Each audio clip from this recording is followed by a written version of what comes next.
Wanderstop is a game about gardening, serving tea, and trying to enjoy the moment when you feel like you're supposed to be doing something else. What happens when someone dependent on progress, success, and measurable goals tries to live a slow life? Does the task change her, or does she change the task? You play as Alta, a gladiatorial fighter whose 3-year winning streak is interrupted by an inexplicable psychological slump. Her attempts to overcome this lead her to a mysterious tea shop called Wanderstop, run by an affable man named Boro.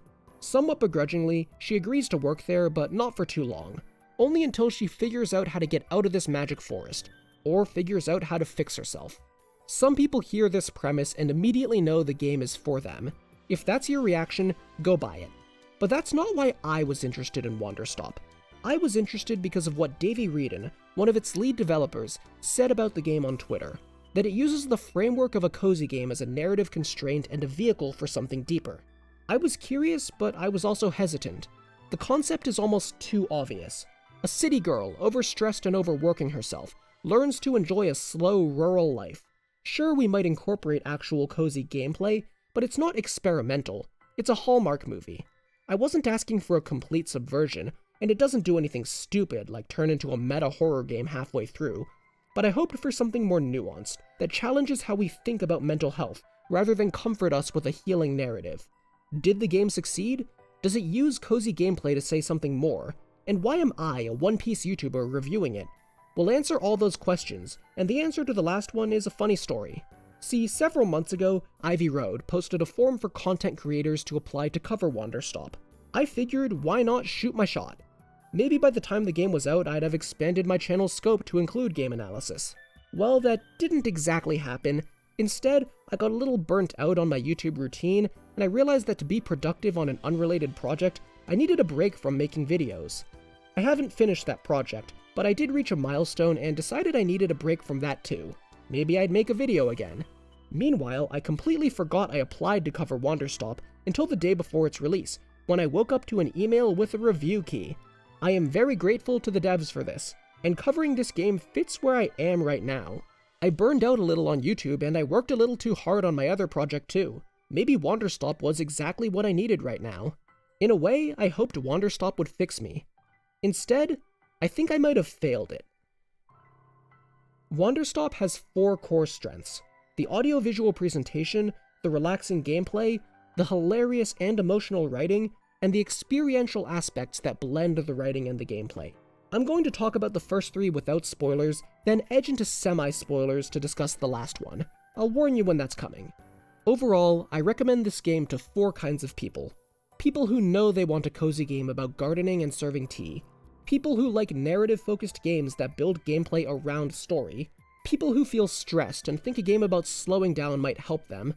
And people who like picking up funny objects and displaying them on shelves.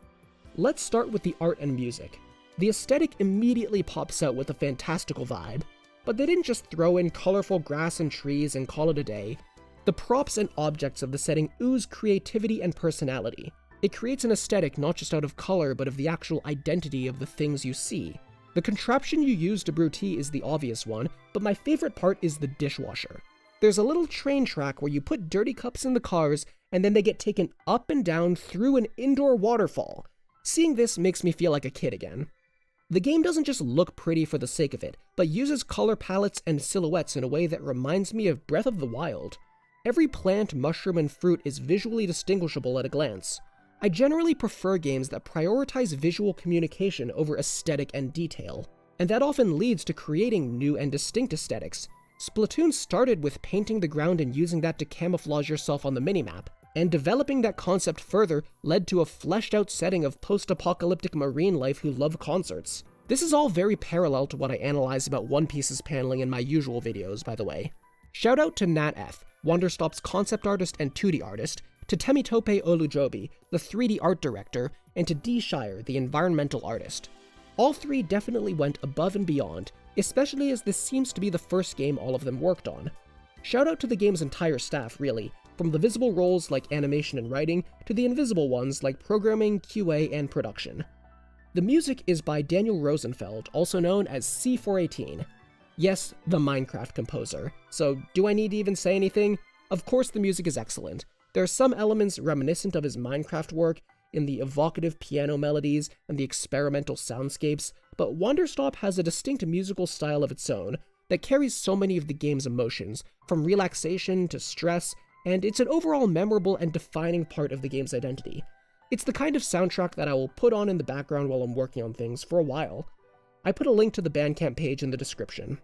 If there's one thing I want you to understand about Wanderstop's gameplay, it's that this is not a simulator. This is not the Club Penguin pizza minigame.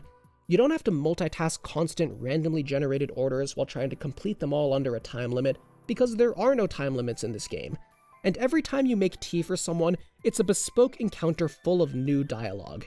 The customers might give you a straightforward request, or one that requires you to think about what ingredients will give you the feeling they want. A lot of the fruits have fantastical effects, like making you want to use the word triangle in a conversation, or convincing you that you're great at math, or making you want to name random song names that don't actually exist. Puzzling out customer requests and figuring out what tea they want is satisfying, but the puzzles are never so complicated that it's frustrating. Once you know what to do, you collect tea leaves from bushes on the outskirts of the clearing, you place different plants in patterns around each other on the hexagonal grid to generate new plants and get the fruits that you need for flavoring. You sweep away leaves and cut weeds on the way, maybe finding trinkets to display on your shelves before operating your tea brewing contraption and pouring tea into a cup. I love timing how the tea pours down the spiral dispenser so it perfectly fills a cup without spilling over. Everything you do in the game has a great tactile feel, both figuratively from the sound design and animation to the literal controller rumble. Sure, things can take a moment, and in some contexts waiting can be frustrating, but here, it is the point of the game. You don't have places to be. I never once got sick of operating the contraption for my entire playthrough. You bring the tea to the customer, enjoy their dialogue and progressing their story, and then you have enough tea left over to prepare a cup for yourself and a cup for your coworker Boro. Boro's dialogue when he tries a new tea is always worth your time, and enjoying tea gives Alta moments to slow down, take in the moment, and think about her past. Of course, if you play like me, you might tackle all of this by creating a mental checklist. You might stress yourself out because stress is a motivator to get tasks done. You think about how you need to collect tea leaves, and then while you wait for those to dry, you can work on growing the fruit you need for the drink after that, and on the way you should put some dirty glasses on the train so they get clean so they're ready in time. I know you should grab some mushrooms you're gonna need, but oh no, your inventory is full, so you're gonna have to stop upstairs and put some trinkets on the shelves. And oh, don't forget to give a cup of the last tea to Boro before pouring the rest of that tea away, because you need to get every possible Boro dialogue, you don't want to miss any of them. It can be a lot, but you don't have to play like me. You don't have to multitask everything. You can take each step one at a time, only worrying about the next one once the last is done. The game doesn't really pressure you to think like I did, that's just how I am. You can pause in the middle of everything, sit on the bench, and just enjoy the vibes for a while. How you engage with your tasks isn't something the game forces on you. It's something you bring to the game. There's a lot more to say about that, but we'll get into it later, when we talk about the gameplay and story integration. And the game is designed to avoid unnecessary stress. You don't feel bad for pouring out unused tea because that waters the tree your contraption is built around, and that makes pretty flowers grow on it. There is a pretty major aspect of the game that I think is easy to stress over until the game forces you to realize it doesn't matter. And I won't say what that is, so you might realize that yourself. The gardening system is complex enough to make you feel like you're doing a meaningful task, but it's not so complex that you get lost in the sauce. It feels gamified, but in a way that makes it feel more immersive, not less, like you're learning the rules of this world. Shout out to the lead designer, Stephen Margolin, who I think hit a really great balance. But of course, some players won't just want to get the fruits they need to brew, but will want to grow as many plants as they can to decorate the whole setting. I was a little worried that as a player not inclined to decoration, I might fail to appreciate Wanderstop's full package, but I think the game works both ways, for both kinds of player, though I can't truly look at it from the perspective of someone who enjoys The Sims, so maybe I'm missing something annoying about it. The game never made me feel like I was supposed to have decorated things that I needed to for a story moment to hit. It did sometimes encourage me to do some minor amounts of decoration with little side quests, and I think having those goals did make me feel a sense of ownership over what I had done, and that enhanced my overall experience. But as a whole, it's more about how you choose to engage with it than needing to engage a certain way. As a quick side note, I should mention that content is missable in this game. There are no time limits, but main story progression can lock you out of side content. That's something I only realized near the end of the game. I think that can also happen earlier, I just was lucky. This can be a little frustrating, but I can also kind of see reasons for it to work this way. Also, if you tell a character that you aren't interested in a conversation, that conversation is gone now. You can't go back, you can't find out what they were going to say. You do unlock a chapter select after beating the game though, so after everything you can go back and find the things you missed. Something I probably should have mentioned earlier is the writing. I might have put the cart before the horse in taking so long to get to it. Ivy Road was first announced as a collaboration between Davey Wreden, Carla Zamonia, and C418, the former two both being known as game writers. Davey Wreden is known for the Stanley Parable, one of the funniest and most iconic indie games ever. He also wrote The Beginner's Guide, which is one of the most fascinating works of fiction I have ever experienced. Carla Zamonia worked on Gone Home, which I also enjoyed, and which is a very important game to the development of the narrative walking simulator genre. Both writers' prior work is why I expected so much from Wanderstop, both in quality and in potential subversions. Of course, both writers have many strengths besides subversion too. There's no way of knowing which writer influenced what, but Wanderstop echoes both Gone Home's nuanced emotional writing and the Stanley Parable's absurdist comedy. Wanderstop is not primarily a comedy, but when it wants to be, it is hilarious. Some characters made me constantly laugh for how absurd they are, and there's a side bit with a series of books that had me cackling like I was insane. It's full of characters who don't feel like archetypes I've seen before, and even the more standard ones are executed well. Boro in particular is lovable, kind, deeply amusing, and just adds so much to the character of the game as a whole. He speaks with interesting sentence structures that convey that he speaks with a potentially non-native dialect of Alta's language, but it doesn't bog down the pace ever. The text has a very strong command of language. Most games focus on accessible prose over complexity, and Wanderstop is no exception. But not having sentence structures as complex as a 90s fantasy novel doesn't mean that the sentences aren't written very carefully. The script is refined, perfectly paced, and gives each character a unique voice. That then helps you get invested in their stories, not just for the people you try to help, but for Alta herself. Many of Alta's personal struggles are conveyed through introspective scenes where she sits down with a cup of tea and thinks about her history. I wasn't sure about these scenes at first, mostly because they seemed like an excuse to tell instead of show, to explain her struggles to the player. It's not my favorite writing technique, but overall I think it was done well. The writing is consistently subtle, thanks to the refinement of the script. Alta speaks of past experiences that imply connections to her present mentality, but she never states those connections outright. It doesn't take a literature professor to figure out the implications, but it keeps it from being too blatant, leaving room for you to engage. I think this is perfectly cooked for the game's wide target audience and its intended effect on its audience. It's subtle enough to have an impact, but it's not needlessly obtuse. The level of subtlety feels like it was very intentional. I don't know if they literally went over editing every line to make sure it was exactly this subtle, but they might have. And the game as a whole is steeped in subtext. Literally every side character connects to Alta's character arc and internal struggles. Some parallel her in obvious ways, but some shine a light on different sides of the same feelings, providing counterpoints that enhance your understanding of Alta. Maybe someone is in denial in the same way as her, or processes pain differently, or is a dark take on what she could become. They don't just provide meaning in a vacuum, but also in how Alta interacts with them. Does she feel like their problems are hers to solve, or are their problems something she can pretend she doesn't relate to? How does she respond when someone tries to help her in different ways? I won't spoil the later directions of the story, but I really liked how it progressed. A late game choice hit me really hard, not because it was a difficult decision, but because one option was obviously right, and one was so obviously wrong that it kind of terrified me that the game would actually let you choose it. I still don't know what would actually happen if I did. And one moment made me cry a little. It wasn't an epic tearjerker scene, but a small moment, the kind that most people pass over but randomly just resonates with you. And both of these moments worked not just because of the writing, but of course because of the extremely strong audio-visual presentation.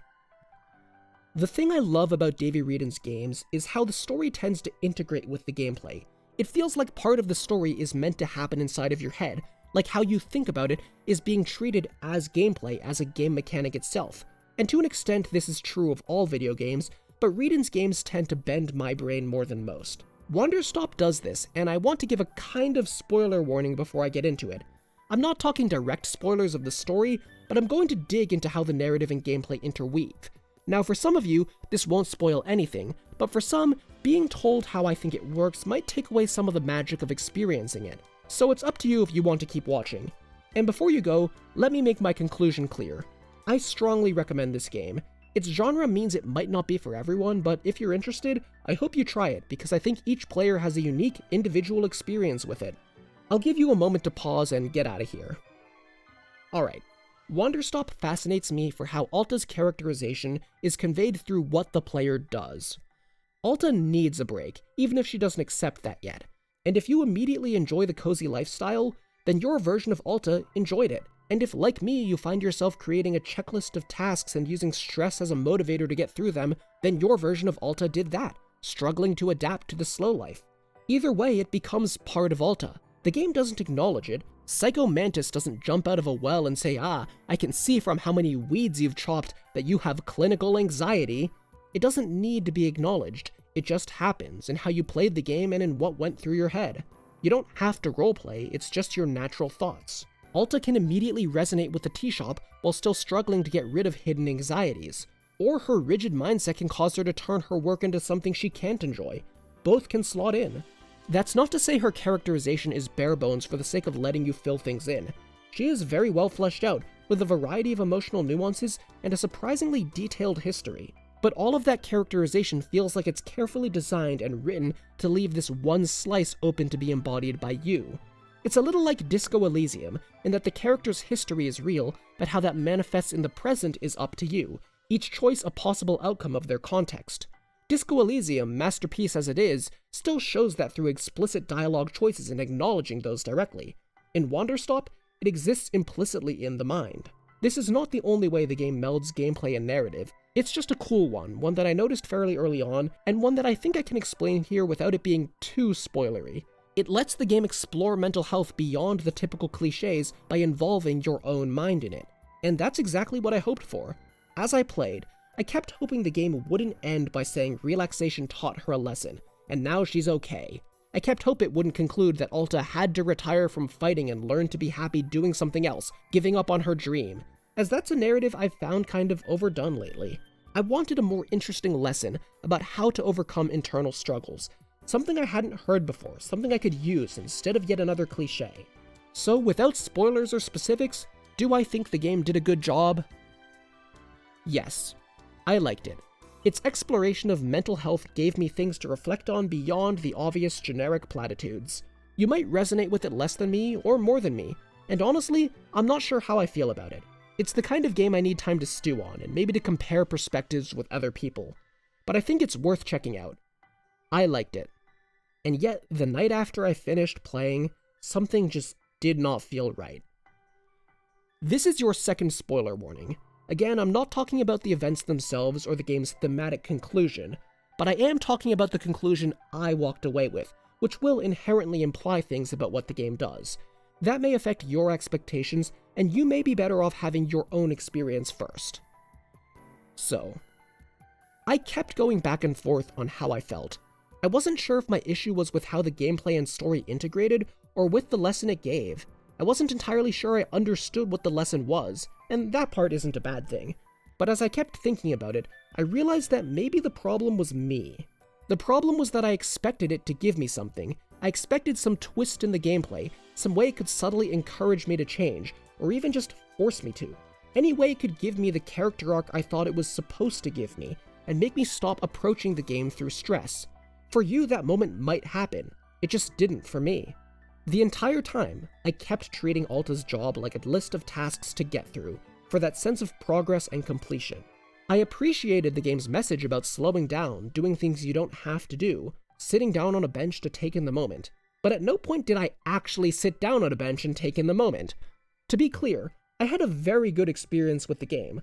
I was immersed, had fun, and was very invested in the story.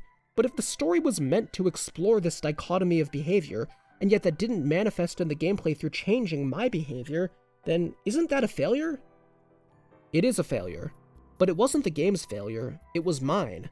I realized it was absurd of me to expect the game to fix me. The game didn't force me to change, and should it even have tried? I think it would be dishonest for the game to contrive a way to make me act differently, which I would probably just find annoying anyway, and act as though it's given me something to change the rest of my life.